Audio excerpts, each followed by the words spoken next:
Ladies and gentlemen, welcome back to the BadCatz Sports Podcast as we review the week that was in the NFL. Lots of backup QBs doing big things. The Patriots make a big move towards their playoff hunt. Big Ben's last rides looking better every week in Pittsburgh, and a whole lot more. But before, I do that, I got to give my crew a proper introduction. I am the Hurricane. You know all about me. But to the left of me is my man Birdie. 25 years behind the wall in Norfolk State Penitentiary. Worse than that, 4-year bartender at the toughest bar pound for pound ever in the history of Fall River, Club Neptune.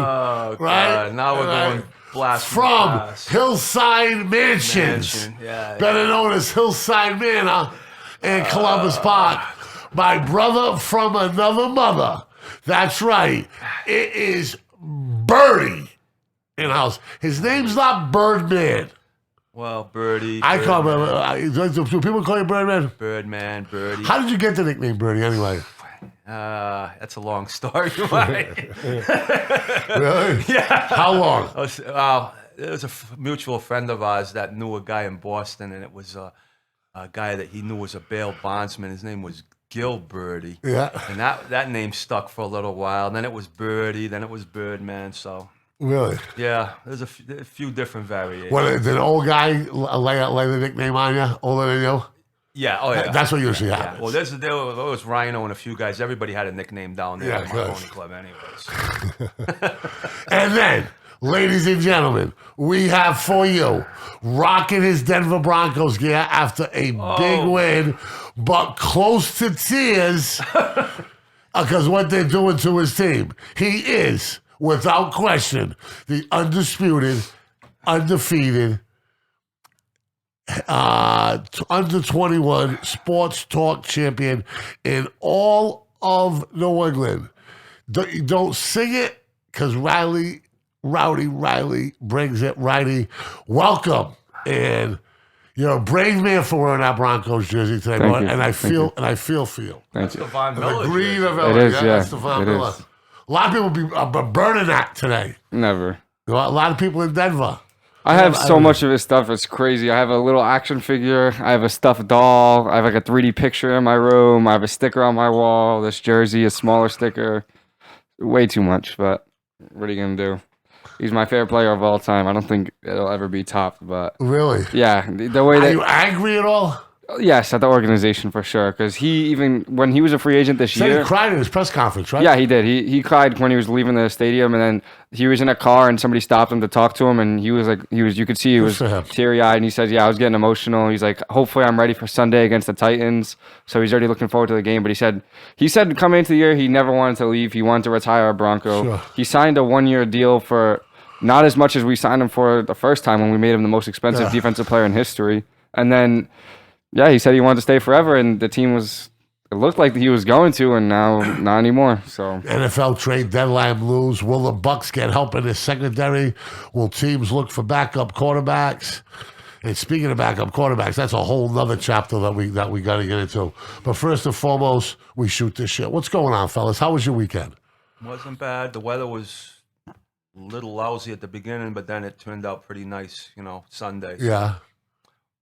So the weekend consisted of football in front of the gambling. A little bit, not too crazy. Watched some football Saturday, and then Sunday it was nonstop all day. So sure, I hear that's it.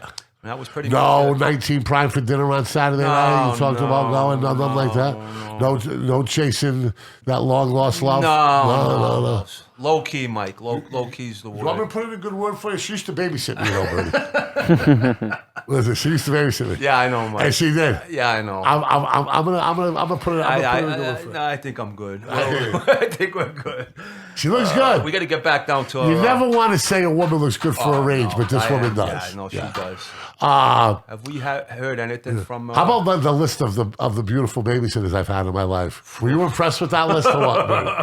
You look at me like I was lying. You look at me like I was lying. No, I didn't say you were lying. I was just like a little stunned by it. I'm like, wow. I'm like, oh my god, like 1, 2. It was like 5 of them. 4. Yeah, I'm like 5 of them. I called it the A-list. The A-list. That's right. And people think I'm kidding when I tell them names. I am not. No, I'm not gonna say the names, but it was all. It was all real deal girls. Yeah, it was. That's for sure. Yeah. My man. What else I got to do? Fantasy, no cash from you. Oh God, so close. So Tyler, close. you want to fill Your mother told me you were in the money. Yeah, I was for a long time, and then because I had the Seahawks defense, which was a cheaper pick, but it went under the radar because Birdie took the Rams, which was supposed to be the best defense in the league, and they cost a lot more than the Seahawks did. But the Seahawks put up 13 points, so that set me good there, and I was only 4 points below the total for winning money. So even when we haven't made money, we've been right there. He was right there. What happens is... What happened to you? I know you played like 10 teams. Did any of yours getting the money? No. I was about 10 points. What was the strategic error that you made? Well, it's not really a strategic error. It's just the fact that some guys underperform and didn't put up any numbers. So what was the big... if you could do it again, what move would you make back? Gainwell. The tight ends was what killed me. I don't know. Yeah, Gainwell too. A guy that we got bad information on that we thought was supposed to be starting, and he ended up not playing until the fourth quarter. So yeah, it is what it is. Like if we would have taken Boston Scott, who ended up becoming the starter for the Eagles, who scored 2 touchdowns as the running back. Yeah. Birdie's team probably would have made money if he took Boston Scott, and then Boston Scott was even cheaper than Gainwell, so he could have spent even more overall. Back and forth with this or what? I didn't see it. I didn't watch it till I got home. I thought gambling was stressful. That fucking fantasy football. Trust me, fantasy sucks. And you guys, listen, you guys are terrible partners to investor because I'm watching these fucking games and I'm hearing names I've never heard of before, but I know Riley was talking about them. I don't know whose teams that they're on. I'm standing. This week we'll write you down a list. Thank you. I'm standing in my chair saying, "What's going on?" Riley's mom and dad something because they walked by the studio, they saw the door open. So I'm like, I think these guys are killing it in fantasy. And she said she thought the same. And next thing you know, you guys come back with the Ziggy. Well, what happens is you got all your players in the 1 o'clock game. So a lot of the people that you're going up against, their teams haven't started yet. So you're in the money because you're racking up points. Yeah. But then if you don't have a lot of players in the 4 o'clock window. Is that what happened to Riley, though? I think that's what happened. A lot of my players played at 1 o'clock. I had Stafford. I had Cup. I believe played at 1 o'clock, right? The Rams? Yeah, and they blew it up for me. They did really good. But, like, it starts you out super high because you have those guys. And then when some of my guys played... like Zach Moss, when he started to not do too much. Cup, I was like, yes, I had him. He's got him. Yeah. You know what I mean? Yeah. He wasn't the problem. He cost me a lot, but he did his thing. He did 21 points. I mean, from a receiver, you can't ask for much more. I mean, that's a really good game. It was more of the guys like Jalen Waddle. Me and Birdie looked at it. I had 3 guys that scored under like 4 or 5 points. There's Waddle, Marquez Callaway, who was the receiver for the Saints, who I don't understand how he didn't score points when the Saints scored so many points on the Bucks, and Marquez Callaway had 5 total points, and then my tight end didn't do too well either. So all 3 of those guys equaled like 12 points total. Sure. If one of those guys get like 15, 14, we're looking like we're making money. Yeah, exactly. So how you guys want to figure? That's a whole lot. Love it. That's a whole lot to manage. I know because you got a big brain. What's going on with your soccer? Chelsea looking good still? Yes. They won 7-0 a couple weeks ago. Yeah. And then last week they won 3-0. They're first place by 3 points on Man City, 3 points on Liverpool, 5 points on Man City. So yeah, they're not doing too bad at all. Looking to a potential back-to-back Premier League championship. Well, back-to-back Champions League, and then first Premier League in like 4 years because they won in 2017. So they didn't win the Premier League last year? No, they won the Champions League. All right. So hopefully we can win that. Both of them, hopefully. And then Comic-Con, we ready? Are we ready for this? I can't wait. Just like I know your mom. Cannot wait. You're ready to go. Birdie, are you coming to Comic-Con with the boys? I'll make an appearance at some point over the weekend. Well, I was thinking we could take the young buck to Federal Hill at Wells Avenue and show him what it's like. Right? Under the arch. Under the arch. I haven't been up there in years either. Neither have I. But so during our break, we can take Riley to get some authentic Italian food. Yeah, sure. Right? and he can check out what Federal Hill and Atwell's Ave, and it's under the pineapple, Birdie, I think, is right? that what it is now? Like I said, I haven't been up there in like forever. So Come on, you said your middle name was Providence. yeah, but not well, Lincoln. The other night you were like, no, the other night goes, come on, Providence, come on. Yeah, Twin River. Yeah, the places that you go in Providence, Raleigh. Yeah, he don't want to be going. Don't want to be going there. Halloween, what's going on? Did you guys, a lot of people at your house? I wasn't home. I was watching the games. Grinch. I was gone at the games, Mike. Did your mother have a kid? It was probably. I mean, I'm out in the woods though. I didn't get a lot. You get of that people little coming street. out of I there. get that nice little street. It used to be you get a lot of kids over there, but it seems like they don't do it anymore because it's been hijacked by adults. Yeah. I went out and bought candy. Okay. And I had it out there. Not one person came by. Okay. Really? But you know something? On my inbox all fucking night, all I saw was girls as hot nurses, girls as sexy cops, girls as Where were they going at? Girls as Playboy buddies. Everywhere. Everywhere. Halloween has been hijacked by adults, folks. I'm telling you something now. It has totally lost its way. It gives women an excuse to dress provocative so they can get in touch with their lustful stuff, which is cool. But you're not going to do it just one day a year. But I'm telling you right now, guys are either cops or gangsters or tattooed hippies or whatever it is. I mean, it's crazy. Everybody's looking for that alternative ego, that alternative universe, man. It is crazy. Halloween, for real, has been hijacked by adults for sure. Now, $8 to $10 billion spent. Can you ever see your mother dressing up as a naughty nurse for Halloween? Can you believe it? Can you ever possibly imagine that? It used to be a big party. We might have to look at the archives for your mom, but I say if your mom's going to dress up, it's probably going to be some type of country themed. And I saw them. They were dressed up this year. Your father has what? That was last year, I think. They did like Mr. Potato Head and Mrs. Potato Head. Yeah. I didn't dress up. I didn't go nowhere. Did you have a lot of trick or treaters? We had none actually. Nothing. Yeah. That's what I mean. He's in Fall River. Right? Yeah, it's crazy. He's in the city. Down the street. Yeah, it's crazy. It doesn't make any sense. But it's been hijacked by adults. The kids can't go out trick or treat because their parents are all getting smashed, dressing like Hugh Hefner and Pam Anderson. Yeah, years ago it was a big thing. Seriously. Halloween, I mean, is it a kid's holiday? Is it an adult holiday? I mean, where is it? Where we at with this? Man, I'll tell you, inbox after inbox. Don't get me wrong. I mean, I'm a red-blooded American man. A sexy nurse will do it for me every day, but there's 100 of them. And there's 100 pussycats and 100 Playboy buddies. It's everywhere. That's what it's about. It's crazy. Now, did you see any of that action when you were out last night, Birdie, of Halloween? There was some people that were dressed up in the casino, you see a few people there. Now, were you at the bar, which we go to? But you're not a big... Yeah, I was over there for a little while. And then you were upstairs? Yeah, and then I was upstairs most of the day, though. But most of the people that were working there were dressed up. Who were you hanging with? You solo? I was by myself and the crew. Dolo. The crew of guys that are normally up there every week. It's pretty much the same cast of characters, similar to Tiverton. All right, let's go through the World Series, okay, before we get into the NFL. Houston is back in it, 3-2. Take the dirt off their grave yet. They are not finished. Atlanta made a critical mistake. You never let an ex-champion get off the mat. Up 4-0 at home, okay? You gotta finish them. Remember my man Rudy Tomjanovich, his great quote? Don't ever underestimate the heart of a champion.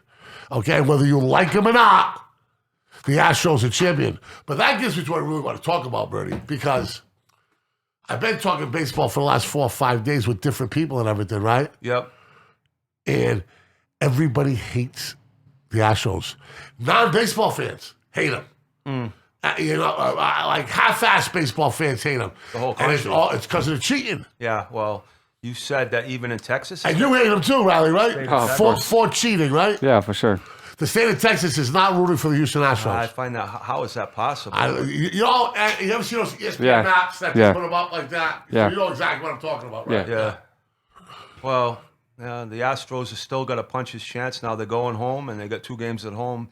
Atlanta was handicapped yesterday, though, because they, even though they got the lead, they were pitching a bullpen game that day. And but they're up 4-0 at home. Yeah, I understand that, but it was the first inning. But I mean, but just the character to come back, like I mean, Houston's they stick to it. Now, let me ask you a question about this cheating thing, okay? Because there are saying if you ain't cheating, you ain't trying. It's only cheating if you get caught. We can talk about the motto of the Oakland Raiders. Unless the Hazen is stick 'em. We can talk about George Brett and Pine Tar. We can talk about Aaron Pryor saying, give me the juice, give me the juice. Remember that against Alexis Arguello when he wanted the bottle that was spiked? We can talk about all of it, okay? When does cheating cross the line into gamesmanships? And the follow-up question is for you too, Riley, right? Do the players on the Astros have a responsibility to say, hey, listen, I'm not partaking in this. I'm not doing it. Very difficult to do. Very, if you're an average player on a sports team and you go against what everybody in that locker room is doing or what management's doing or what your coaches are behind, very, very difficult to do. Easier to sit in this moral altitude and point down and say, do not cheat. But when you're in that locker room and you're a middle of the thing guy, you're a utility guy, you're trying to hang on, the last thing you do is try to rock the boat. And the worst thing that happens to you is for your teammates not to trust you. Well, okay, so what role does the athlete have in the cheating thing? We'll kick it to you, Riley, for this. Tell them how you feel. I mean, the organization knows the rules. They know that they're not supposed to do X, Y, and Z. They know they're not supposed to do this, do that, have signs. Like for the Astros, for instance, Altuve literally said when he hit the home run, "Don't take my shirt off. Don't take my shirt off." So he knows he's part of it. Like he knows what he was doing. He's not dumb. But I just think if you were integral to the game, then you shouldn't cheat. You should want to win the right way. The hard work is what makes winning right. If you just skip the line and go all the way to the front and just win by cheating, it doesn't taste as good as if you worked as hard as you could to get all the way to the top instead of just cheating your way up there. You know what I mean? Sure. Well, there's some different angles on this. Let's go back to the late 90s. Do you consider steroid use cheating? Sure. Right? Yeah. So now you knew the commissioner. You consider inflating balls and deflating balls cheating. This. All the owners knew. Oh, by the way, Roger steroids. Goodell. You know, did you see anything about his contract today? Well, I saw they gave his monetary salary or something. I didn't see the whole thing. It's like $70 million a year, $65 million a year. Yeah. Well, like I said, Can you believe it? They love him because he's making money. I don't know. I don't think they love him. I just don't think they want to rock the boat. But go ahead, back to the steroids. The owners knew. Yeah. The commissioner knew. Yeah. And everybody turned a blind eye. Yeah. So. I mean, because it made baseball awesome. Guys were hitting crazy amount of home runs. It was making the numbers look good. It was still considered and the live ball. Yeah, well, there's been live ball errors and dead ball errors. As far as the Astros go, though, but what is the difference between cheating? Like, is taking steroids worse than what the Astros did? I would say, different angle. Well, that's why it's talk radio. That's why we need an answer. Is it worse or not? I mean, to talk to me about this. You're gaining an advantage by the steroids. You're gaining an advantage either way, whether you're using a radio or the banging the trash cans or. See, I think that's worse. Here's the deal. This is where I am with cheating in baseball. If you don't have an electronical aid, so if you see a sign and you want to whistle and you steal a sign, I don't think that's cheating. No, I don't. If you pick it up from the bench and you bang a trash can in your locker room, but wherever the trash can was, I don't find that to be cheating. I think that's worse than the steroids, because I think the steroids you can use. Yeah, but you think if you steal signs and they're dumb enough to let you steal signs, right? With cameras though, they were doing it with cameras and stuff like that. No, with cameras, that's cheating. That's what I'm saying. That should be like the team should be. If you do it with cameras, there should be a severe penalty against the team. I'm talking severe. But if you do it on second base and you're whistling, Is that cheating? I don't think so. I think that's gamesmanship. Yeah, But I would agree with that. The Astros did use cameras though. That's the thing. Yeah, cameras are. Yeah. So I think the cameras part is worse than the steroids, because you can give a guy steroids who's not that great on your team, like, and he's not like, obviously it's gonna make him better, but it's not gonna like put him way over the top to the best player in the league. Like if a really good guy takes steroids, he's gonna become like ridiculous. But the stealing, you're taking it away from the team. You're helping every single guy with cameras. I mean, yeah. Now let me ask you a question, and you're right on point, Rowdy. We know that Major League Baseball and Major League Football locker rooms have Doc Scary Pass with, buckets full of perks and painkillers, right? They used to. I don't know about. Yeah, that's what I'm talking about. That's what I'm talking about. I'm talking about used to. Okay, and baseball would have had all the up-airs and all their stuff, right? Mm-hmm. Did any team doctor ever provide steroids illegally during baseball? Was that ever, or were they going to doctors outside the organization? I couldn't answer that. I'm thinking that it was so widespread that it was probably some doctors that were probably supplying it. I mean, was any doctor ever, implicated in that? Because Major League Baseball cannot control what a guy does when he leaves that park and goes home. As much as they'd like to, as much as they can try to manage it, and they do a good job for the most part, they can't. It's too much time in the day. Mm-hmm. But they can't control what their what their organization in does. The clubhouse, within the confines of it. Yeah, we like to find out. You can still find the guy though if he's not doing. That's still cheating. Taking steroids is cheating. So if he does it, you can still fine him, suspend him. So that's how you hold them accountable. Like, you can't control it, but if you suspend him, everyone's else gonna be like, oh, if I do this, I'm gonna get suspended, lose my money, maybe take away their salary for the year, something like that. Because then now it holds everybody else accountable. Like, all right, if you guys do this, you see the consequence. Who's the biggest cheat of all time? Sports. Easy answer for me. Who? Easy answer for me. I'm trying to think off the top of my head.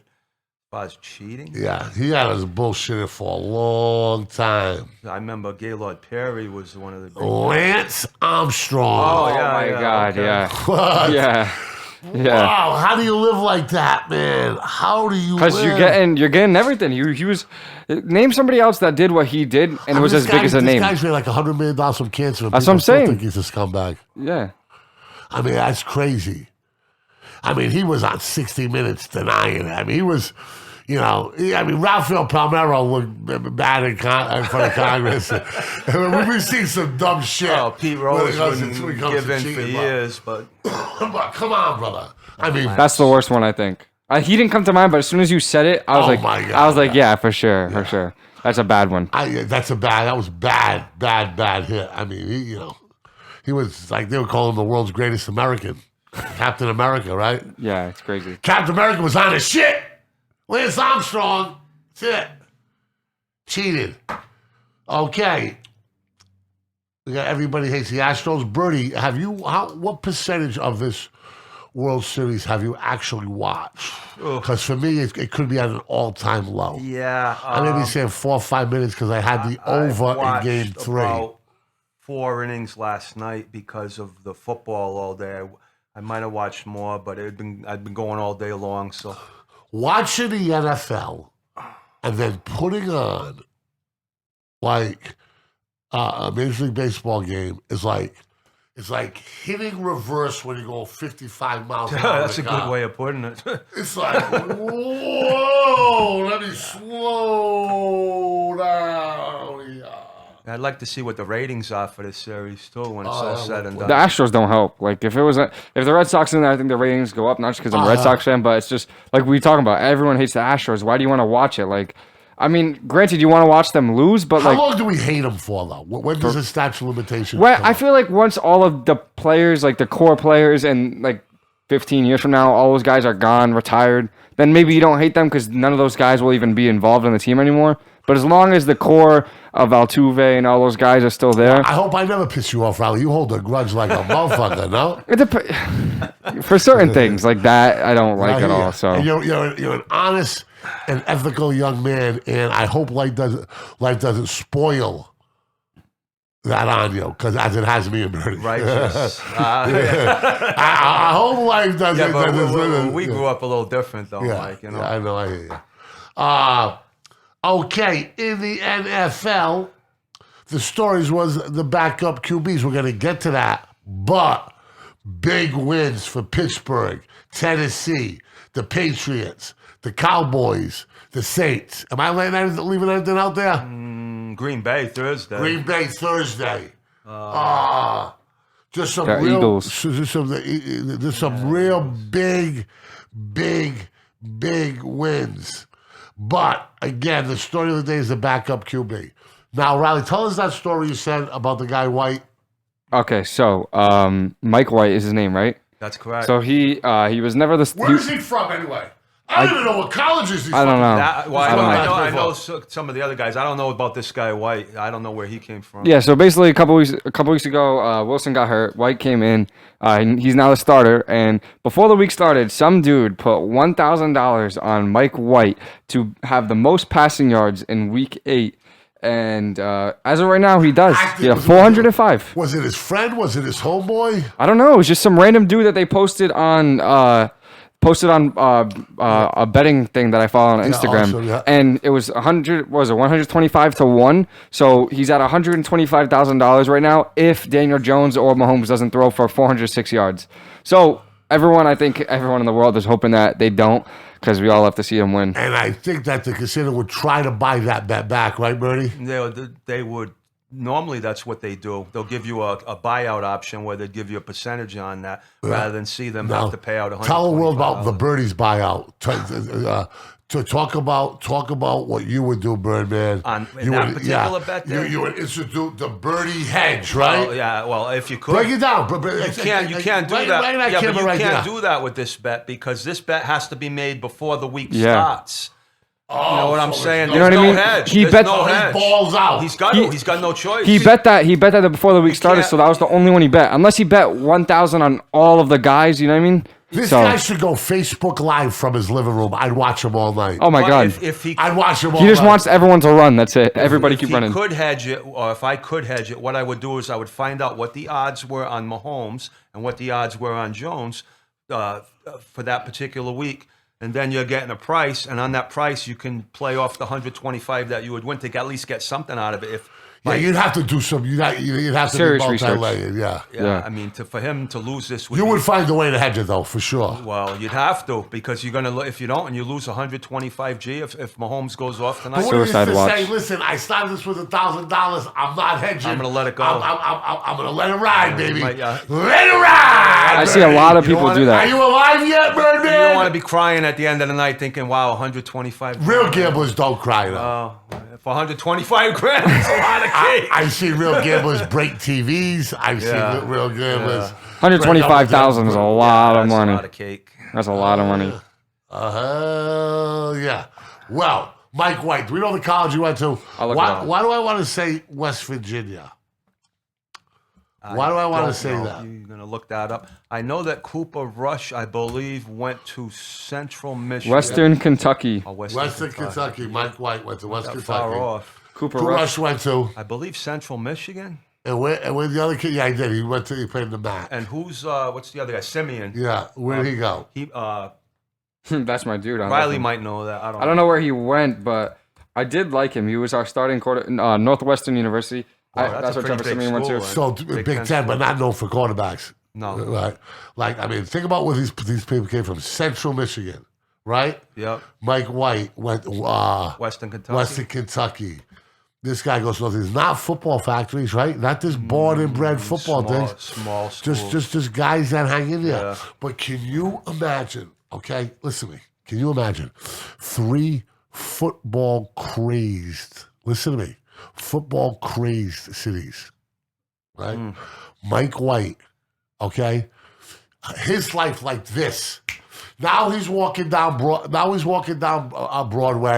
He's walking around Central Park. He is the cat's meow, baby. Everywhere he goes, people want a piece of him. Everybody knows. You want to talk about from going to obscurity to going to the back page or the front page of the New York Post?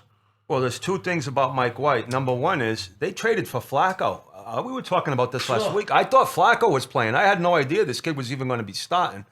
Number two, guess what? You can't no time to relax. They got a game Thursday night this week. They got to play against the Colts. So you got like two days to digest all this and get right back out there. So they beat arguably the hottest team in the NFL. The Bengals were coming off a massive win against the Ravens. Yeah. Joe Burrow's on fire. Jamon Chase is on fire, and they were down. The Jets were down. I didn't think they had a chance at 10 points to even cover. Never mind to win the game flat out, which is crazy. But how does your life change? You got to keep it up, especially in New York, especially in Dallas, and especially in New Orleans. Well, he's got 2 days, and then he's got another game, so it's a quick turnaround from Sunday to Thursday. Really? So you think it's that fleeting, huh? Well, if he comes out, he's going to Indy this week. If he lays an egg in Indy, it's going to be like, wow, it's a one-game wonder. I mean, and we'll see. Simeon's not going to play much because I know he looked good. It's just Taysom Hill had a concussion, so he wasn't even playing at all this game, and he wasn't even the backup, so that's why Simeon was playing. So Taysom Hill should be okay, and I think Taysom Hill will be the starter because last year when Drew Brees got hurt, they had Taysom Hill and Jameis Winston, and Taysom Hill was the starter for all the games Drew Brees didn't play. So and he was getting snaps, and they were sitting Brees down. Yeah, exactly. I thought was crazy. So I believe Simeon looked really good, and I love Simeon. He was my favorite quarterback for the Broncos since Peyton Manning. If Bridgewater keeps going, Bridgewater will be my favorite. But as of right now, it's Simeon. I like him. I just don't think he's going to be the starter. White, we need to see it again. Like that was a crazy good game against an underrated defense in the Bengals. But this game against the Colts is going to be huge. But what is being on top of your world and on top of your profession for one night on Sunday Night Football when the world is watching? Everyone's talking about you. What is it worth?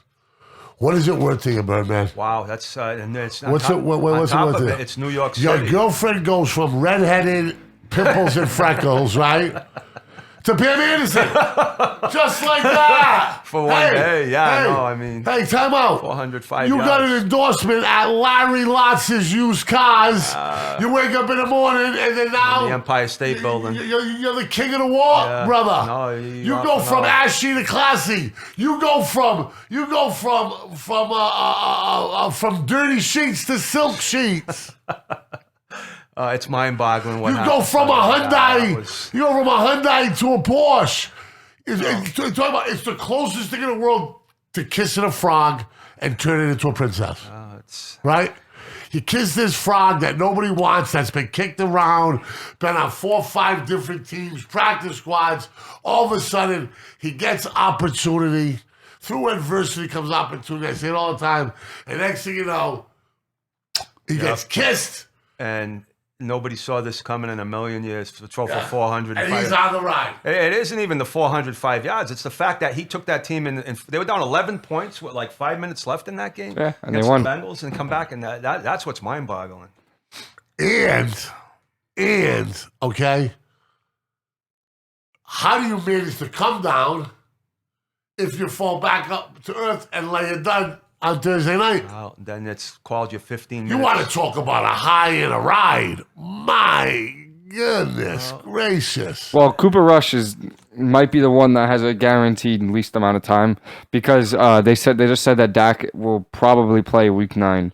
So he's looking good and he should be able to play barring any setbacks. So Cooper Rush, he had a really good game and he had a really good push to the end. And I liked what he did, and that's a huge win for the Cowboys. Sure. But with a little help and a little luck from Amari Cooper. Yeah, Cooper had a really good game. Same with CeeDee Lamb. CeeDee Lamb is amazing. I love him. Wow. What a good player. That kid runs like he's got a turbo jet on his feet. I mean, he jumps off the TV. Yeah, he's awesome. He's so good. It makes it a lot easier when you're playing quarterback when you have weapons like that around you. That's my God! And that offensive line. So with Zeke behind you. That's what I'm saying. Yeah. Is Taysom Hill ready to be an everyday quarterback? I'm not so sure that I wouldn't go back with Simeon the way he played yesterday. He looked pretty good in that game. I'm not so sure I would be in such a hurry to put Hill back in there ahead of him. Riley? I don't know. I'm not a huge fan of his. I love the I love what he brings to the table, where you can have him at quarterback, and any moment he could just scramble and just run you over. Unlike Lamar, where Lamar, you have him at quarterback, he could run around, but he's not going to run you over like Taysom Hill will. I'm not sold. I don't know if he's ready. I ain't either. His passing ability might not be there, but Michael Thomas might be coming back next week for the Saints. So if Michael Thomas comes back, I mean, that's a huge weapon for you to get back, and any quarterback will look good throwing to him. So I don't know. Maybe roll. Who that was going to beat them Saints? Who that? Not Birdie? the Bucks. Not the Bucks. Jameis Not my boy Tom Brady. Jameis Winston. Okay, so we got the story of the week of the backup quarterbacks. Who has the longest shelf life, you think? What, out of those three quarterbacks? Will they be relevant a month from now? I think Simeon might. I mean, what are the Jets are going to be in the biggest quandary of all? I mean, Mike White leads his team back to the hot pick for the best team in the AFC last week against Cincinnati. Okay, he goes 37 for 45. Okay, he throws for 405 yards. Okay, he's my pick. How do you do that? I mean, Cooper Rush goes 24 for 40, 325 yards, game-winning drive. The other guy from the Saints beats the GOAT, and they're on a roll. I mean, hey. The Jets will have the biggest problem if this guy White continues to play well, because when Zach Wilson comes back, if this guy's still playing well, now you got. Yeah, it's going to be a cause of controversy. Don't ever forget there are a million stories, not just in the Naked City, in an NFL Sunday. Okay, there's a million of them, and we just gave you 3 great ones. That is for sure. Okay, we got 6 questions reflecting back on this week. Rowdy, can we put up something on the comment section saying, do you think the Patriots will make the playoffs? Okay, we got 6 questions here talking about some of the hot things that happened. Pick a number, Birdman. Pick a number. 3. 3 is, did the Cowboys move up on your personal power rankings by going to Minnesota and winning with the backup? Hate to say it, but yes. Why do you hate to say it, Birdman? You're harboring ill will? Do not like the Cowboys. Right. Never liked the Cowboys. No, for me, I don't think so. I'm not very impressed with the Vikings team at all, and I think that I was a victim of that team. It was a great win, but so they'll go up at least 1 ranking on yours by winning. No, because I thought a lot of other teams had very impressive wins too. Like the Packers, they move up probably to number 1 in mine because they beat one of the best teams in the league with no receivers. Their tight end tears his ACL. They got nothing over there. So the Packers move up maybe 1 spot, but not much for me. Not much. They make it. I already had them at the top. Well, the Cowboys defense is what's surprising everybody. They continue to play at a high level. I didn't realize they're going to be this good. If they're going to be getting a balance with the offense and the defense now, I mean, they're going to be tough to deal with. Dak comes back next week. What is Dak going to look like, though? Well, he's only been out for, what? Just missed 1 game. So, but a calf injury could... I wouldn't rush him back. They're 6-1. I wouldn't take a chance rushing him back. Is you have an anti-Cowboy bias to you at all? I could... No. I root for CeeDee Lamb. I really like him. I have him in Dynasty League. I'll never get rid of him. Yeah. But no, I don't believe in them. Every time I've seen it way too many times where they were the best team in the league with DeMarco Murray, Des Bryant, Tony Romo, and then they don't win a single playoff game. They're the best team in the league when they had Dak's rookie year. They don't win a single playoff game. You can also say about Aaron Rodgers, though, right? No, he wins playoff games. He goes to the NFC Championship game he's been to the NFC Championship game like 4 times. No, we're backing up. I thought we're all in agreement that we don't want to. That we've seen enough from Aaron Rodgers. We know he's we'll let the playoff. But I think Aaron Rodgers right now is playing at the highest level any quarterback in the league right now, from what I've seen this year. I agree. I'm just saying. I know but what does that mean if he doesn't finish the deal? Well, then it means he has more than the Cowboys have. Like the Cowboys haven't won. The Cowboys haven't won any significant playoff game in like the last 20-something years. Rodgers has been to 4 NFC Championship games, won a Super Bowl, and Like, that's way more than the Cowboys have done in the last 20 years. That's why I just can't trust them, especially with McCarthy. But what does it have to do with what they've done 20 years with this team, though? How do you call it like that? Because it's just like the Bills. The Bills in a Super Bowl, I'll never bet on them because they're 0-4. It's just maybe something around that team that's like a stigma. Like, they can't get past, like, this. If we don't do it this year, it has to be this year. Kind of like Gonzaga, when Gonzaga is always the number one team in college basketball, and they never win. It's just like that. Like, it's just something around them. And even with Dak and Zeke, though. Apply for Aaron Rodgers with 4 conference finals and just 1 Super Bowl trip? Well, he's done it. It's not like the Cowboys where they haven't done it. And it's just like for Rodgers, he's been there. Like, so many things didn't go his way. Like against the Seahawks, there's not much more you can do. Like, they messed up an onside kick. In overtime, he doesn't even get the ball back in his hands. Like, listen to me. That's not his fault. If I was Aaron Rodgers, I swear on my mother's life, you'd go to Denver? I would not. I would not want. I would not give up the ball and punt the ball like they made a punt last year. That ain't gonna happen again this year. But I wouldn't leave the field. I'd be like, no, I'm not punting. We're going for it. You want to fire me? You want to train me? I busted my ass in this organization. I put up numbers. I gave you thrilling victories.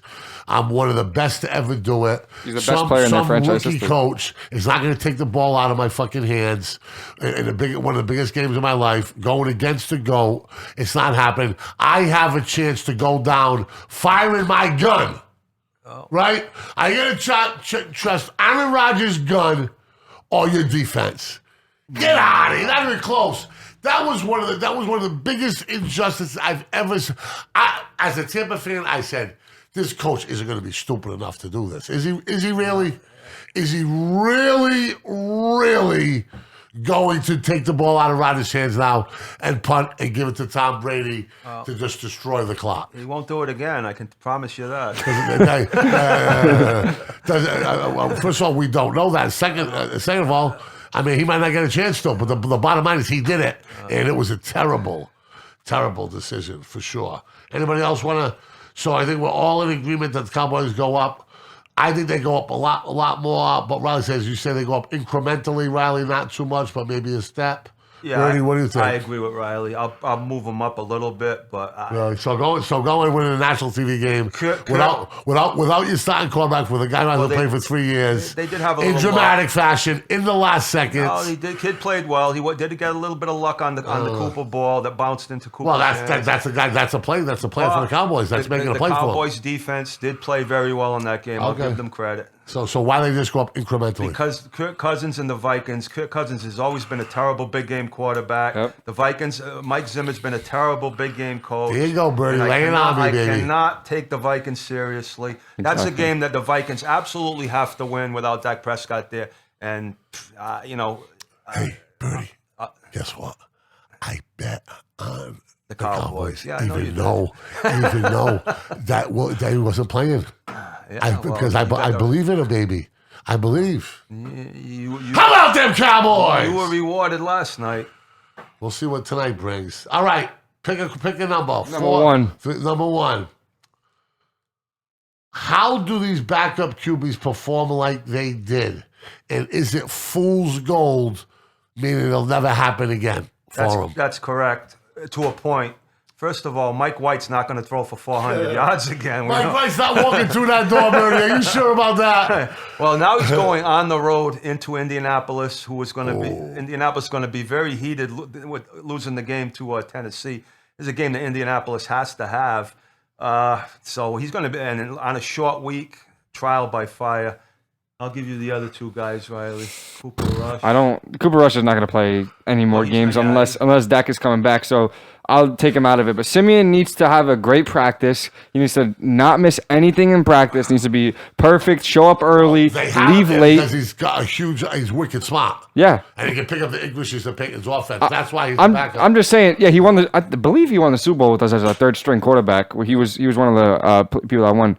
Obviously didn't play, but if he just there shows up, works super hard, and shows that he earns it more than Taysom Hill coming off a concussion, I like him. I think he's decent. He's obviously not. But the way Hill runs the ball too, Rowdy, Hill can get hurt. He thinks he's a linebacker. But if one thing I do like about that team is if they use Trevor Siemian as Drew Brees, obviously he's not Drew Brees, and I'm not comparing him to Drew Brees. I'm saying if they use him as Drew Brees and use Taysom Hill as Taysom Hill, where Taysom Hill only comes in for those trick plays or comes in for 2 or 3 plays in a row. Well, you know what I mean? Taysom Hill stayed with the Saints because they promised him a legitimate shot at quarterback.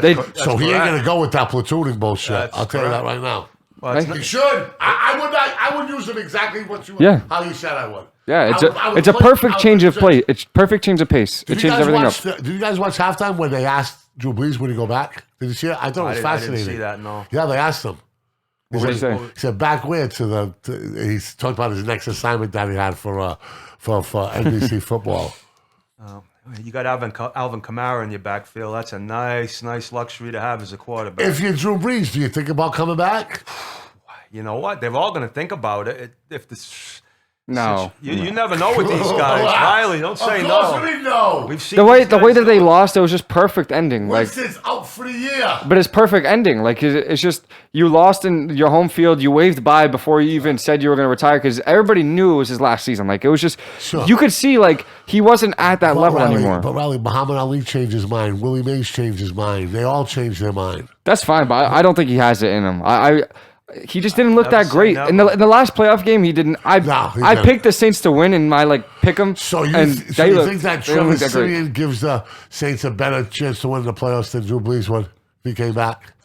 I don't think they're both that great. I mean, it's just I don't think they make the playoffs. I don't think the Saints make the playoffs. I think they just play well against the Bucks, and that's division games. Division games are just great division games. Aggressive corners and the ability to rush Brady. That's Rodney Harrison said it. That's I don't think their offense is that great. The Saints. I know they have Kamara, but they got Michael Thomas back. He hasn't played. He hasn't played in a year, and the last time he played good was 2 years ago. I'm not a huge Michael Thomas fan. It's just been so long. It's constant injuries, and I don't know if that team even makes the playoffs for Drew Brees to even consider coming back. Like you have to consider it. They're in a tough division. The Bucks coming off of a Super Bowl. I know they just beat the Bucks, but I don't think they're going to catch up. And they're going to do it with a backup. And they're going to do it with a backup quarterback and a gimmick quarterback. And I don't think it's going to happen. I was interested to see what Brees have to say. One thing I did like about these backup quarterbacks was the picture of their parents and their family at the game. Right? Yeah. I've been that dude in the stands watching it. You know what I mean? And to get all the stars to align. I mean, can you imagine how proud his father must have been? They must have. That was just crazy. You know, how bad Cooper Rush's father must have been. What an amazing story. And what an amazing... There are times when the sports Cinderella writes the story. And last night... was one of them. And last night she was working triple time. Triple time for sure. How do you like these questions, Birdie? Killer questions, right? You're up next. Take a pick. 1 and 3 are off the board, Birdie. 6. Are the Rams making the might move, mortgaging everything? It's to win this year. See what you just did? You know what they do in the World Series of Poker when you take your chips and you put them in the middle of the table? You're a poker player. When's the last time you went all in and won? Well, you got to be playing no limit. So when you usually go all in, it means that you have a very, very strong hand. And they do. Unless you're bluffing. And they do. The Rams are not bluffing. And they do. But they better win now because they got a stadium to full. And God forbids what happens if they start losing. Because did you hear that stadium again for the Chargers-Pats game? It's a fucking away game again. Yeah, but that's the Chargers. The Chargers. That's what I said. LA's here. The Chargers are here. Okay, even though the Chargers. I think the Ram fan is a little bit more, situated in that stadium. I don't think they're taking a little more serious than what the Chargers are doing over there. The Rams right now. I guarantee you this: if the Cowboys play the Los Angeles Rams this year, there'll be more Cowboys fans there than Rams fans will be. No. All right. In LA? Right. Yeah. I find that. I've seen it in Anaheim with the Red Sox. During the regular season. I've seen it in LA. I lived out there. I know what it's like. It's a pilgrimage. I'd have to see that. It's a pilgrimage. I mean, what, you didn't see enough of San Diego? Well, that's San Diego, yeah. All right, you didn't see enough. The Ram fan base, I would think, is a little bit more. They've been around forever. Oh, really? So Rams fan base is. The Rams have been around forever. They're not an AFL team. Yeah, but they moved. They did move to St. Louis. They moved. Like the Raiders moved. So the Rams fan base is, we say, stronger than the Patriots. Okay, because to use, I mean, how do you define how they're going to be stronger? There's no way to determine. It's not a math class. It's a podcast, so we throw out theories. I saw the Cowboys take over. Well, the Cowboys have one of the highest. What I'm saying. Yeah, but for a playoff game in LA, I just don't see it happening. Right. The thing about the Chargers is that even in San Diego, they didn't have the Chargers never really had much They were always one of the teams that had away fans a lot in their stadium, even before LA as well. Sure. So moving to LA completely killed them and hurt them so much because they didn't have a strong fan base in general. The Rams had a strong fan base, but it's just the Rams, when you watch a Rams game, there's a lot of yellow, there's a lot of blue in the stands. And the Chargers, it's like the Chargers is pretty much not a home game. And that's why the Chargers should have never moved. But for the Rams, they've been there for a little bit. They've been doing pretty good. They made the Super Bowl a couple years ago. They've been a lot more. They have a Super Bowl. The Chargers. Yeah. They have the greatest show on turf. Yeah. They have the identifiable, the helmet. I remember the Rams. Birdie, who was the quarterback for the Rams in that Super Bowl, baby? The quarterback? The quarterback, yeah. Vince Ferragamo. Vince Ferragamo, yeah. When Hacksaw Reynolds played with a chopped leg? Well, he was with the 49ers, but that was Jack Youngblood who actually played with the broken leg. Yeah. By the way, the Cowboys know what they're doing because their training camp is in Southern California. You know that, right? In Thousand Oaks, California. Yeah. I don't know if it's still there anymore, but that was there at one time. Yeah, it says it right there. But getting back to the original question, as far as the Rams go, you better win now because you just mortgaged almost your whole draft for next year. So you got Pro Bowl level at all three levels of your defense. Aaron Donald, you're taking Von Miller. Yeah, and then you got Jalen Ramsey at the other level. So. How about this? How about Pro Bowl level as defensive lineman? Pro Bowl level linebacker, Pro Bowl linebacker safety, Jalen Ramsey, a Pro Bowl level quarterback, multiple Pro Bowl level receivers. Okay. No, I mean. Now that's 5 out of 6. Now how's their kicker? I don't know. He's really good. And their running backs are shaky. Running backs are pretty good. Well, the first back's pretty good. Henderson. Yeah, Henderson's been really good. So. But you're not going to see much Sony Michel. Darrell Henderson's been catching he caught a touchdown this week, ran a touchdown. And this is your Super Bowl pick. I picked him before the season. It doesn't hurt. That's why he's the undefeated 21 and under heavyweight champ right there. Comes back in place like he will. Even 80% like he used before that. Defense, people forget he want to deal with that. He won AFC Defensive Player of the Month this year already for the first month of NFL season, and our opposite side linebacker wasn't even Bradley Chubb. Bradley Chubb was hurt. Now imagine putting Aaron Donald on the opposite side of Von Miller, where Aaron Donald gets triple teamed almost every play, double teamed guaranteed every play. So if you double team or triple team Aaron Donald, that leaves Von Miller one-on-one. I think I like my chances on that. What I tell you, a rising tide raises all boats, right, Birdman? This is so it's going to make it a lot easier for those other guys to make plays. Jalen Ramsey's going to make a lot more plays now because the quarterback's going to be pressured more. Yeah. It's not. It's the perfect recipe to beat Tom Brady because you got Von Miller, who's historically sacked him. I think Brady's in his top 5 for most sacked quarterbacks in his career, and they did it in the playoffs in the 2015, the 2013. He did it. It's perfect because, like you said, he doesn't like when he's pressured fast, and that's what Donald and Miller's going to do to him. And then he has a lockdown corner. I just don't know if they have enough corners. They beat him this year already without Von Miller, so it's gonna be really good. It certainly is going to be good. But so do you like the move, Birdman, or not? You're giving up a lot. You've mortgaged your whole draft. For this year, I do like the move because I thought the Rams were a definite contender, and now I really think with him in there, that's a big move for them. Yeah, of course it is. I'm trying to think of a free agent acquisition mid-season that somebody's picked up of that caliber. He's arguably the greatest defensive player over the last 10 years in the National Football League, probably. Definitely right? is. I conversation. Yeah, I think so. I mean, I'm a little biased, but I think. No, I'm thinking Lawrence Taylor. I'm thinking about a couple other guys. Yeah, you know what I mean? For me, what did it was the Aaron Super Bowl Donald. MVP and how good he was over that Gilmore. playoff run. Like it wasn't just that one game against the Steelers. He destroyed that game against the Patriots. Brady had no time in that game, and then against the 15-1 Panthers, like Super Bowl MVP, 2.5 sacks, 2 forced fumbles. Like, and if he's gonna do that again, because he hasn't played in the playoffs since then, if you give him that time, if you give him that again with Aaron Donald there, I mean. Hopefully he gets another ring. That's what I'm hoping. We got my man Little General listening out there. That a boy, Little General. Okay. Question. So we answered 1, 3, and 6. I'm going to go to 5. Are the analytics of the NFL overvalued? Now, I say that with a preface of coaches are getting high in according to how much they're going to play ball to analytics now. That's why I see all these young kids. Like, you get the guy in the Chargers. That's a total analytic guy, right? Yep. Certainly. But what does he have for life? And I like the kid. But what does he have for life experience? What are his communication skills? How does he handle a locker room? Okay?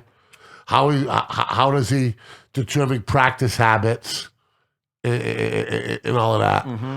What's more important? You want a coach who's a master communicator, who knows how to handle the locker room, who knows how to push the button on the right guys, or a guy that's just going to go by a computer printout.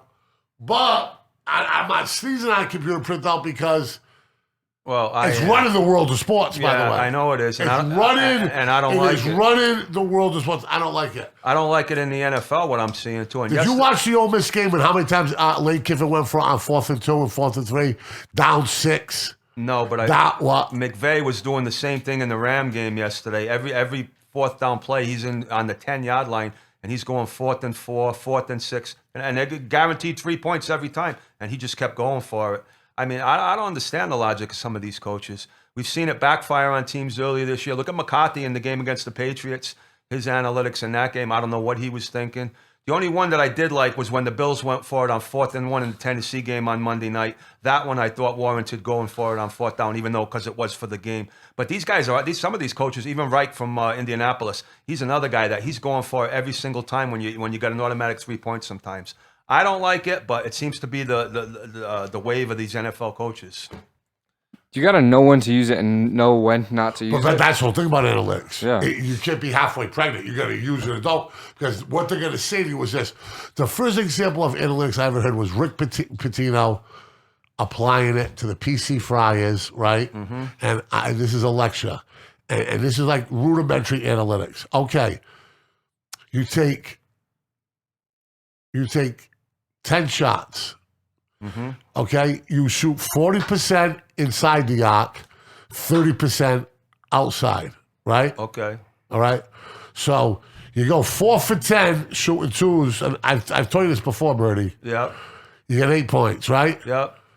You shoot 30% shooting threes, you got 9. So you got to let that. So that was the first example of that I heard, and also for every opportunity on a field goal, like that you pass up on, a touchdown is worth 2 field goals plus 1. Yeah. So how does that rate fall out? Like in a game like baseball, where there's a shitload of games, I would think so. But I'm gonna say that his ability to handle a locker room, create good practice habits, create a winning culture, know who can push, he can pull, and communication far outweighs it. Yeah, well, it's his first year, so I mean... I'm talking about him. I don't want to be him specifically. Him in general. In general. With all that. Because we both know, if you go to that general managers meeting now, and the owners have bought into analytics, and you say, well, I'm not really about that, you're not getting a job. No, well, that's what's going on in baseball with a lot that's of managers. It's going on in basketball, too, Birdie. I don't even realize how much. So where are we at? It's all on a... I'm against it, a lot of it, but as far as how the sports are now, it seems like that's the way we're going. That's the way most of the sports are going now. Riley, where you at with this? I'm kind of fine with it. The Broncos have gone for fourth down, like I think the most in the whole league, and they've got it the most in the whole league. So all the time, like, why are you going for it? Why are you going for it? But now that I watch it more, I'm like, all right, go for it. It's 4th and 2. You're halfway across the field. Fuck it. Who cares? Like, just go for it. Is there anything more important than coaching than buying into analytics today? Because most people will say no. Is there anything? Is being a master communicator more important than being a master analytics guy? I think heart is maybe for me. Heart and having the back of the team, like the culture. You know what I mean? Like having the team behind your back. Yeah. Like, all right, we love this guy. Let's play for this guy. Coach is going to be upset if we don't do this. Culture. He knows who we can push, who we can pull. Like the instincts, right? Yeah. But yeah, I do as well too. So we'll take a medium sample size of analytics. Is that a consensus across the board here? I don't think you got much choice because it's just being forced on all these sports. These like you said, these guys ain't getting jobs unless they're going to be analytical. Yeah. So it's here to stay. Is what it seems like. All right, 2 or 4. Two. Are the Patriots on their way to being a playoff team? Why or why not? I said it after Tampa, they were going to make the playoffs. I said it again for the last 2 weeks. I got a quick hit on YouTube that's blowing up with me explaining why I think that they're going to make the playoffs. I do think they're going to make the playoffs. And it was an impressive win because it was a little ugly. They take a team like that. They travel cross country. They beat a good team in the Chargers. Not a great team that we thought they were. So where are the Patriots? They might be catching a break in the schedule. I think in the next couple of weeks they got Tennessee and Atlanta. Henry's gone for Tennessee, and now with Ridley out for Atlanta possibly too. So things might be falling into place. So looking at the schedule, they got the Panthers coming up this week. I think it should be a win because they even lost to the Falcons. The Panthers haven't been the team that they were in the first half. Then they got the Browns. That's going to be a really tough game, even though the Browns aren't looking that great recently. By then, Chubb will be a lot more healthy. Baker should be more healthy by then.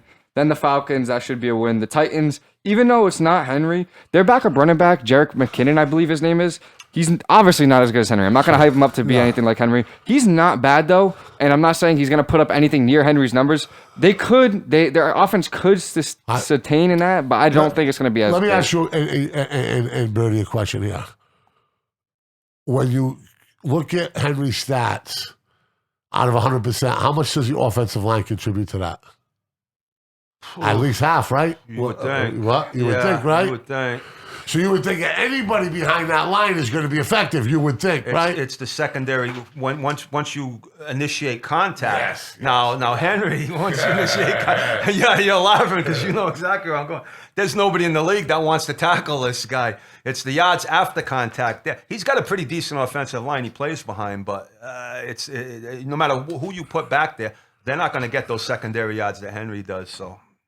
We'll see. I'm looking at a list right now for top 10 offensive lines, and it says that I'm at 15, and I don't even the 15 of the Tennessee Titans. So they're about halfway. So they're not the best and not the worst. They're literally middle of the pack of the NFL.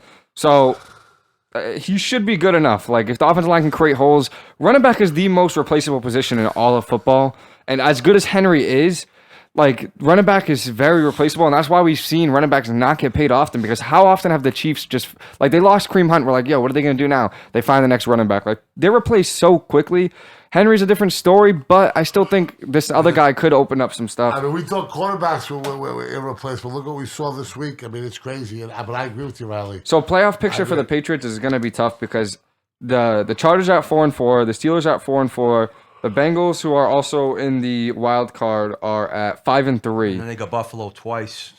No, but that's not the schedule. I'm saying that's who ahead of them. Oh, yeah. Ahead of them is the Chargers, the Steelers, the Bengals, all ahead of them, and then the Browns are 4-3 and 4-4, and the Broncos are 4-4, and the Chiefs are also 3-4. If they win tonight, they'll be 4-4. So that's how many teams? 1, 2, 3, 4, 5. That'd be 5 teams right now. 6 teams if the Chiefs win, all at 4 wins. That's a lot of 4 wins. Put the needle on a record. Put the needle on a record. Put the needle on a record. So it goes like this: the New England Patriots are going to make the playoffs this year. You like that tune, Birdie? Don't tell me like you haven't heard that before, bartender. I know where your music's so in, Birdie. I'm telling you something right now. The New England Patriots are going to make the playoffs. Well, their chances definitely improved after last week. So, all right, last question. Big Ben's last ride. I got a little corny last week. I told him to suck it up and enjoy it, right? They've won 3 straight. Yep. They are the Steelers, the mighty Steelers with the terrible towel. Is there any way the football gods can bless Ben Roethlisberger and have him make a little bit of a run during his last year? Riley is laughing. No, Riley, as a young man, you should be full of eager and hope. I don't think so. Like they're in the toughest division, one of the toughest divisions, if not the toughest division in the league right now. I think it's more tough than the NFC West, which is the Rams one, because of how good the Ravens are, how good the Bengals are. The Bengals just lost, but it's 1 week. I think they should be fine. And then you also have teams, the Cleveland Browns. Exactly, and the Browns are still Should good. Be a playoff team. Exactly. Yeah, like right, I think the AFC is not as deep as the NFC, but it's still pretty deep. With a team like the Chiefs sitting at number 10, like I just don't see how the Steelers could get through the Chargers, the Ravens, the Chiefs, all of those names. Want me to tell you how? All of those in one playoff run. 1 week at a time, right, Birdman? That's the only way they can do it. And I believe the Steelers do have a run in them if Big Ben can manage games and play. He doesn't have to put up 30 points a game. Pittsburgh's defense is healthy right now. You got T.J. Watt, Melvin Ingram, Joe Hayden, Hayward, defensive line. Minka Fitzpatrick. They are legit top 3 or 5 defense. And their schedule's rough. I'm a big fan of Mike Tomlin, so. Yeah, and if they got Claypool come back from injury, Deontay Johnson. Yep. My boy Juju, though, huh? That one hurt. Najee Harris. Harris is the real deal. If their offensive line shores up a little bit and Big Ben can just manage the games and let his defense, I think they can go on a little. Listen to the schedule though. Ready? So you got the Bears. Whatever. It's the a winnable Bears. game. The Lions. Another winnable. Okay, game. then here it goes. The Chargers, the Bengals, the Ravens, the Vikings, the Titans, Chiefs, Browns, Ravens. Yeah, brutal. That is a brutal schedule. That is brutal. If they lose to the Chargers, the Bengals, the Ravens, the Titans, and then the Ravens again, and they somehow come out with wins against the Chiefs, Vikings, Browns, Lions, Look at this kid rocking the mic and producing crazy. With one finger. He's a man. This might you'll be hard to find a schedule tougher than this in anything. Yes, but they need to win those. If they slip up on any one of those games, that's what I'm saying. They cannot slip up. They need to win. They need to beat the Bengals, and they need to beat the Ravens at least once. Right. And they face the Chiefs as well in Kansas City. I don't know. I don't see it. Let me ask the all-important, dangerous question, hypothetical, right, Birdie? Okay. January 7th, Baltimore Stadium, 5 below, winds at 20 miles an hour. It's literally January 9th in Baltimore Stadium. You're like right there. You're perfectly on. Okay, listen to me. And this is a loser goes home, loser leaves town match. MT Bank Stadium. Okay, MT Bank Stadium. That's not what it's called? I believe so. I'm guessing though. Yeah, I'm taking Lamar. we'll tell the rest. Lamar or Big Ben to win a big Lamar one against that defense that I just said. I'll tell you, that's and the playoff experience Ben has. If it's that cold like that, I'm going with the Steeler defense. Lamar, I've seen it. The year they were 14-2, like he did it against them twice that year. So I don't believe they lost to them. I think they lost to the Chiefs. New school versus old school. I don't think they lost that year. I saw Nick Chubb. Nick Chubb was crushing the league earlier this year, 100 yards every game. How much yards do you think he had yesterday against Pittsburgh's defense? This is a top 3 back in the league. Listen, I know you're going to say he had 64 yards per game. I just traded for him in fantasy. He also came off of a calf injury where he missed 2 games in a row. So that to me, I don't take into consideration a lot. Their offensive line is not good. The Steelers' offensive line is not good. No, the Steelers. And Ben Cleveland has a very good. Yeah, and Ben can't move much. So if you get to it, if you start throwing blitzes at him and he can't get out of the pocket because almost everybody is faster than him. His experience of being in the moment. Yeah, that helps. That helps a lot. But that offensive, they need Najee Harris to stay healthy. If anything happens to him, I think that team is done because he's such a big component of them. Let me ask you a question. Ben Roethlisberger goes to bed that night before that game, right? Mm-hmm. So does Lamar Jackson, right? Yeah. Who sleeps better? Oh, Ben, because he's been there before. He's done it. He doesn't have nothing to prove. Lamar's got to bring it. Lamar, the other one always I want to see it in January. Yeah. The monkey, the gorilla, Mike. It's big on Lamar's back until he gets it off. Ben Roethlisberger will have no problem sleeping. Absolutely not. He'll probably have a few beers, and he'll probably be with a few honeys. Okay.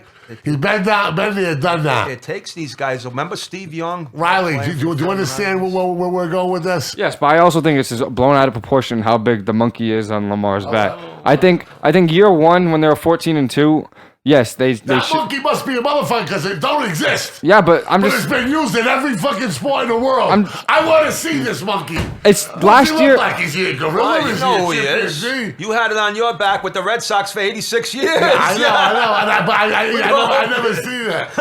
That monkey sucked. Yeah, we forgot about it. I'm glad it's gone. That monkey had fucking pinstripes. He escaped from fucking Rikers Island. You ever tell a counselor from Rikers Island, Birdie? Puerto Rican Judy. Puerto Rican Judy, yeah. I love you, Puerto Rican Judy. Been a long time. So what's that monkey look like? I don't know, man. I don't know. Where else we go with this?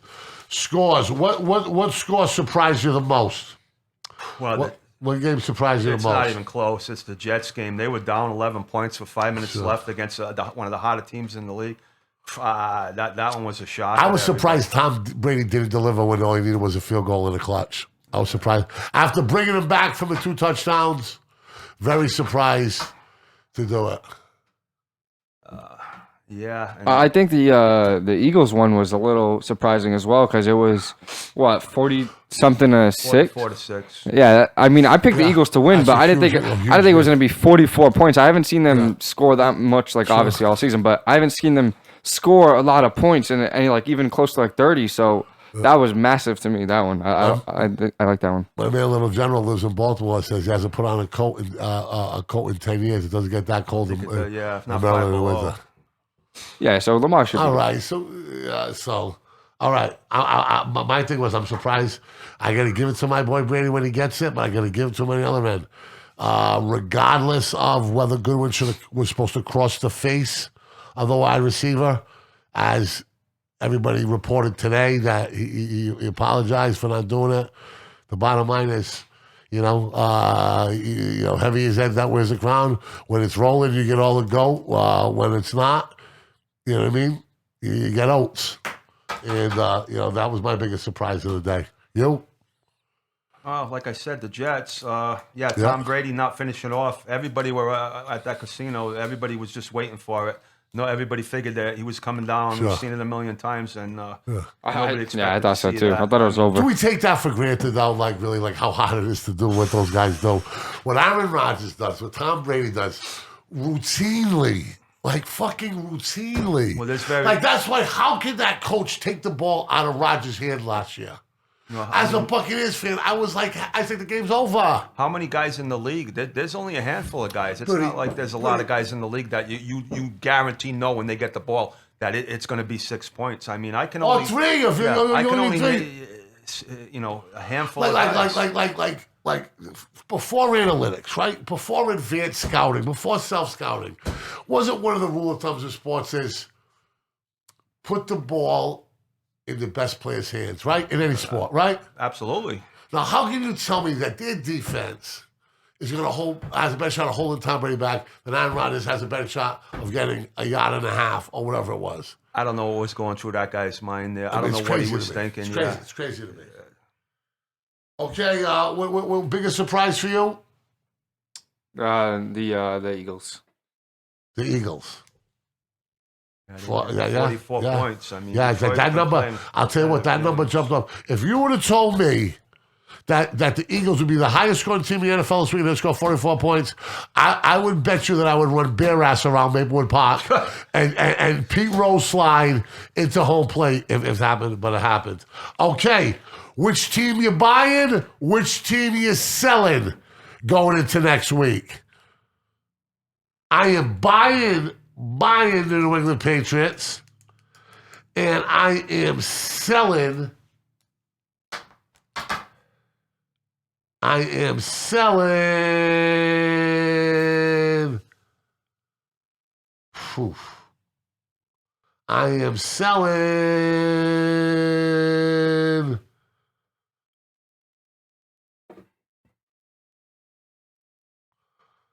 I'm selling Tennessee. After the injury, yeah, that's tough. Well, I'm selling the LA Chargers because that's 2 losses in a row, especially at home. Especially coming out the way New England beat them last year, that would have been a revenge spot, and they just couldn't get it done. He has not been playing well lately, so I'm definitely selling them. I'm buying, and we just talked about it a little bit. I don't know I'm going out on a limb here. I'm buying the Steelers with their defense right now. I like what I'm seeing. Riley? Oh, I'll be selling the Browns. I'm out on them. I don't think their offense is that great. I actually like them a lot. I thought they were going to be second in the division behind the Ravens coming into the year, even maybe even win the division. They're talking about ESPN blowing that up, I don't know what you do though, because Baker's still young. I see flashes. Maybe you try a new coach. You don't get rid of Myles Garrett.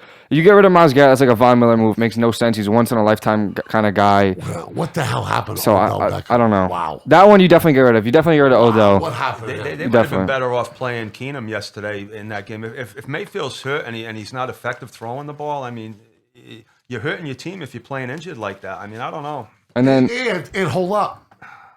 And most importantly, you're stunting your recovery, right? Maybe. Yeah, right? Maybe. Right? Yeah, depending on how severe the injury I mean, is. that was a no-brainer for the Cowboys. I knew Dak was a player because... Yeah, why risk it? You're 5-1. You're 3 games ahead. Why risk the biscuit on week 8, baby? Well, McCarthy or Jerry Jones are a little smarter than we thought. For buy, I don't know. That's a tough one. I think the Packers. I know they're obviously that high, but I'm gonna buy them like super high as a Super Bowl team, like to even make it. Buying, betting, rolling in fucking cheeseheads. Okay, for sure. Tonight predictions. I like the G-Men.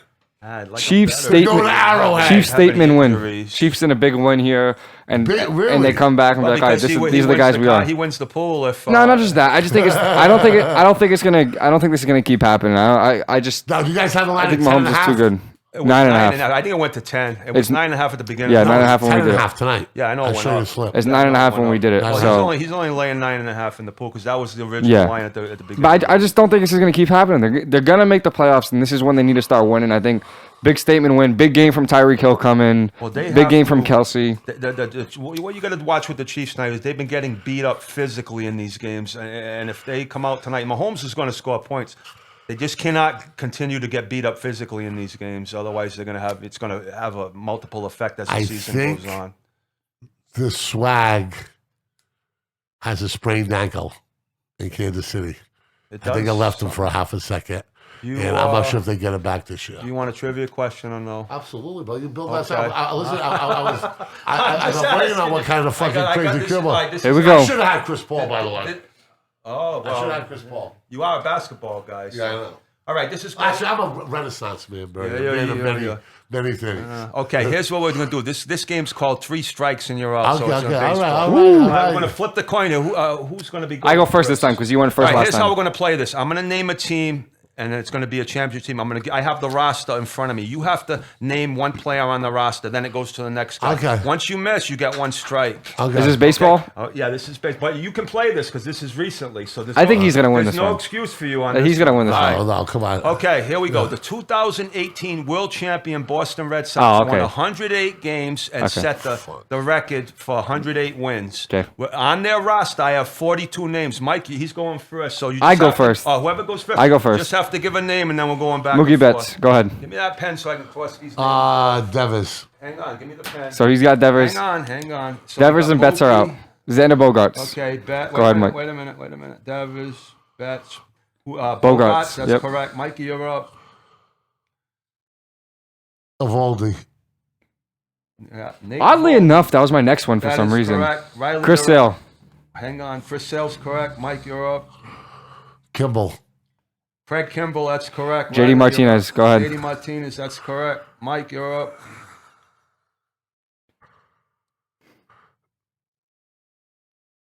Uh-oh. This is embarrassing. I do this for a living.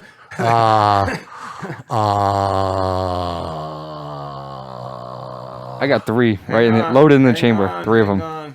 I'll take the L. I'll take. All right, we got one. Mikey's got 1 X. Riley, you're going to give 1 answer now. You're up next. Brock Holt. Brock Holt, that's correct. Mikey, you're back on the clock. Give me the Ziggy again. The young guy wins. I forfeit. No, let me go again. Wait, if you can keep going, naming them now. Keep going. Jackie Bradley Jr.